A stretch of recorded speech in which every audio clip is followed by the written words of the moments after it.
Assalamu alaikum dear student. Today we are going to discuss our lesson number 20. Let's start. सबसे पहले आ जाता है informational processing theory. क्या होती है? आईपीटी। कहते हैं नथिंग इज लर्न अनलेस, जब तक वो लॉन्ग टर्म मेमोरी का हिस्सा ना बन जाए तो लर्न नहीं होता। वर्किंग मेमोरी हमारी कॉन्शियस मेमोरी होती है। ठीक है, देखें, ये थ्योरी कहती है कि every learning should be the part of the long term memory. IPT के मुताबिक जो भी आप लर्निंग करते हैं आपकी लॉन्ग टर्म मेमोरी का हिस्सा होना चाहिए। क्योंकि शॉर्ट टर्म लर्निंग को उसने क्या नाम दिया? Sensory register informational processing theory. ठीक है, फैक्ट ऑफ आईपीटी। देखिए, अगर ह्यूमन सिर्फ 5 to 9 unrelated pieces of information को रख सकता है अपनी मेमोरी में। मतलब अनरिलेटेड, एक इन्फॉर्मेशन दूसरे से रिलेट नहीं करती, उसने कितनी पीसेज रख सकता है? 5 to 9 एज एमसीक्यू। अगर most of all the space in working space में लोअर लेवल पे होंगी सारी, उसकी वर्किंग मेमोरी फिल हो गई है तो वो थिंकिंग नहीं कर सकता, क्रिएटिविटी पे नहीं आ सकता। ठीक हो गया। By organising information into related chunks much more information can be held. अगर हम चीज़ों को ऑर्गेनाइज वे में रखेंगे तो हम ज़्यादा मेमोरी में उसको जगह दे सकते हैं, हम ज़्यादा मेमोरी में हेल्ड कर सकते हैं वर्किंग मेमोरी में।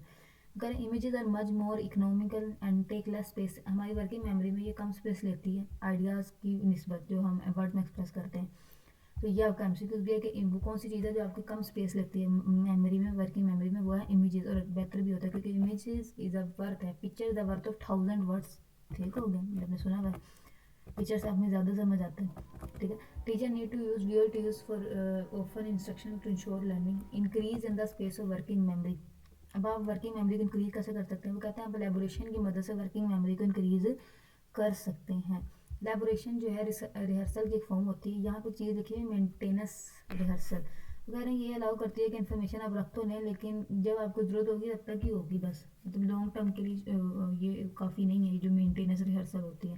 ठीक है, एलेबोरेटिंग का मतलब होता है एडिंग ऑन। इसमें आप कॉन्शियस होते हैं, डेलिब्रेट होते हैं, थ्रू ड्यूरिंग विच विल हम न्यू इन्फॉर्मेशन को, मतलब हमें कुछ चीज़ सिखा दी गई है, हम उसको फॉलो करते हुए किसी न्यू चीज़ में भी उस कंसेप्ट को रिलेट कर सकते हैं। ये एलेबोरेशन में आ जाता है। ठीक है, हम एक्स्ट्रा कर सकते हैं। लेकिन अब देखें, वो करें मेंटेनेंस रिहर्सल क्या होती है? जब हम लर्न करते हैं we do some kind of drill to maintain it. ठीक है, उसको हम रिमेंबर करने की ट्राई करते हैं, लेकिन ये हमारी लॉन्ग मेमोरी का हिस्सा नहीं बनती।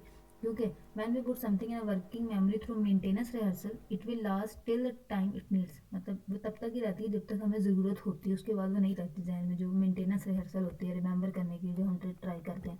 अब एलेबोरेशन में क्या होता है? एलेबोरेट करने के लिए आप चीज़ों की ड्राइंग कर सकते हैं। मतलब आप कोई चीज़ पढ़ाई जा रही है और आपको कहा जी उस पर जो है आप कोई ड्राइंग बना दे तो उसमें एलेबोरेशन आ जाएगा, मतलब एडिंग ऑन हो जाएगा कि अब ये आपको लॉन्ग टर्म याद रहेगा। ठीक है, मेटाफोर्स एंड एनालॉजी, इसमें क्या होता है?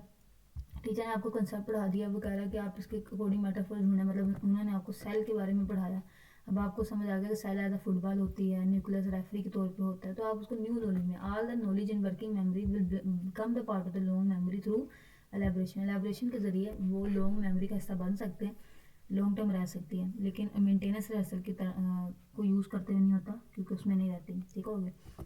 इसके बाद देखें समराइजिंग, क्वेश्चनिंग करना। क्वेश्चन ऑफ स्टूडेंट ज़्यादा इंपॉर्टेंट होते हैं as a question of teacher student करे तो ज़्यादा है कि जो आपका स्टूडेंट है वो क्वेश्चन करें। ठीक है, अब visual test, way to use visual tools जो आपने यूज़ करना है। सबसे पहले ब्रेन स्टॉर्मिंग। ब्रेन स्टॉर्मिंग में आता है कि आप एक चीज़ दे देते हैं स्टूडेंट को, एक वर्ड दे दिया लाइक, और उसने उनका जो आइडियाज़ लेकर उसके ऊपर, तो हर कोई जो है अपने आइडियाज़ लेके आएंगे, सीखेंगे brain storming. Important thing in brain storming कि आप आइडियाज़ को रिजेक्ट नहीं करते, आप हर आइडिया को लिखते हैं, उसके बाद डिसाइड करते हैं कि कौन सा आपने छोड़ना है। ओमिशन का जो निकालने का मतलब रिजेक्ट करने का जो है वो बाद में करते हैं। ठीक है, वो कह रहे हैं ब्रेन स्टॉर्मिंग में आपने ट्राई करनी कि आप रिलैक्स रहें, ऑर्गेनाइजेशन के बारे में वरी ना करें, थिंक क्वांटिटी, ज़्यादा सोचें, पॉजिटिव सोचें, क्रिटिसाइज ना करें आइडियाज़ को सिंपल रखें, आइडियाज़ को डेवलप करें, वर्किंग करें, कंबाइन करें हर आइडियाज़ को, उसको इंप्रूव करने की ट्राई करें। ब्रेन स्टॉर्मिंग के स्टेप्स हैं। ठीक है, आगे देखा कंपेयरिंग एंड कंट्रास्टिंग। इंपॉर्टेंट जो टूल है कंपेयरिंग एंड कंट्रास्टिंग के लिए वो आप वेन डायग्राम यूज़ करते हैं। इस कंसेप्ट में क्या होता है? हम दो सर्कल यूज़ करते हैं, जो एरियाज हमें सिमिलैरिटीज दिखाते हैं उसे ओवरलैप कर देते हैं, जो डिफरेंट होते हैं उसे जो है ओवरलैप नहीं कर सकते। तो कंपेयर कंट्रास्ट करने के लिए आप कौन सा टूल यूज़ कर सकते हैं? Venn diagram. ठीक हो गया, मैथ में आपने देखी होगी। Classify, this is a visual tool कि आप इसमें चीज़ों को क्लासीफाई कर दें। लिविंग थिंग है, दो में कर दिया है, प्लांट्स एनिमल्स। प्लांट्स कौन से? Flowering non flowering. एनिमल्स कौन से? एक सेल वाले मल्टी सेलुलर वाले। ठीक हो गया, तो इस तरह कहते हैं कि आप डिफरेंट विजुअल टूल यूज़ कर सकते हैं लर्निंग के लिए। आप ब्रेन स्टॉर्मिंग कर सकते हैं। ठीक हो गया, आप कंपेयरिंग एंड कंट्रास्टिंग कर सकते हैं, और उसके बाद आप क्लासिफिकेशन कर सकते हैं। और इसके बाद एक टेबल भी होता है वगैरह। This tool is for thinking skills, मतलब आप डिफरेंट चीज़ों को टेबल फॉर्म में रख के जो है उनको अच्छे से आप लर्न, और ये लॉन्ग टर्म रहेगा कि गैस, ठीक है, कंप्रेस हो सकती है, स्टीम, लिक्विड, टेक शेवर, तो ये सारा आप देख सकते हैं, ठीक हो गया इस तरह। इसके अलावा अगर आपका कोई क्वेश्चन हो तो आप कमेंट कर दीजिएगा। वीडियो पसंद आए तो लाइक एंड शेयर, सब्सक्राइब कर अपना ख्याल रखें।